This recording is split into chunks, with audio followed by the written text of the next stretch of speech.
What's going on, everybody? Good morning. You know what time it is.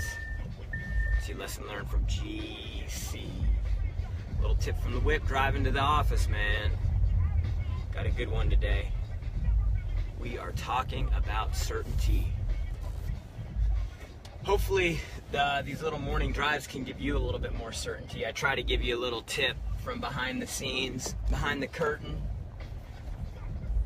You know, the things that you see on social are just a piece of the whole Cardone equation. So I want to talk to you about certainty because we talked about it a lot at the event.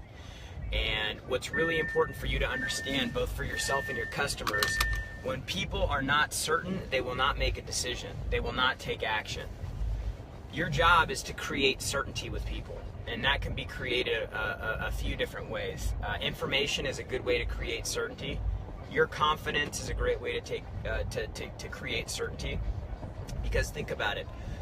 We were talking about in the sales process. If you're stumbling and fumbling all over your words and you don't appear confident and you don't appear knowledgeable, how much certainty do you think your customer is going to have?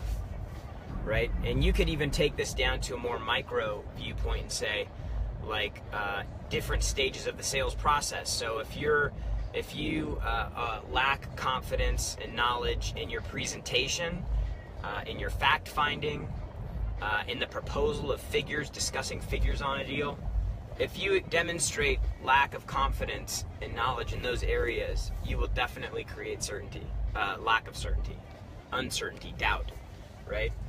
And so what's important to understand are the ways that you can actually help fix that and create certainty and create more confidence in yourself.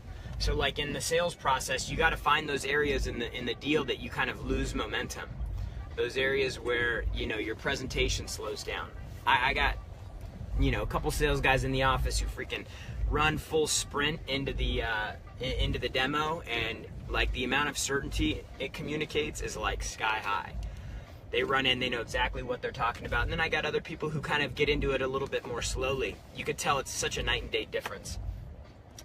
So when you're talking to customers, you got to think like, hey, how much certainty does the buyer have right now? Guarantee you, if they have doubt, they're not going to make a decision. Similar to you. Now I want to talk about you. Dude, think about all the areas that you don't take action in, the areas that you need to think, right? The areas that you're slow to take action and make decisions. Dude, those are all areas where you lack certainty. So you need to be aware of this because, look, you're a buyer just like your customer is. And so what you need to think with is, hey man, all those moments and areas that in my life that I have lack of certainty and I need to think about it, like, how can you change that? So like one of the things we talked about is if you're the type of person who constantly has to think about it and put decisions off, dude, you will project that on your customers. If you have to talk to your wife all the time before you make a decision, you will project that on your customers and you'll rationalize that part of the decision-making process. So like personally, some ways that you can fix this is, dude, just don't think, man. Take time out of the equation. Take time, make decisions fast. The faster you start making decisions, the easier it's going to be for you to communicate that with customers, right? The less you have to talk about things with your husband or wife. I know that could probably get you in trouble, but hey, look, man, it's for the betterment of everybody, right? You know, the less you're going to rationalize that with your customers. So, look, certainty is huge. It's massive. You got to figure out a way to fix it. You've got to figure out a way to create loads of certainty in your customers, loads of certainty in yourself in the way that you make decisions. And confidence, certainty is key to getting decisions, and knowledge is a great way. Knowledge and information is a great way to do that. Okay? Dude, we will see you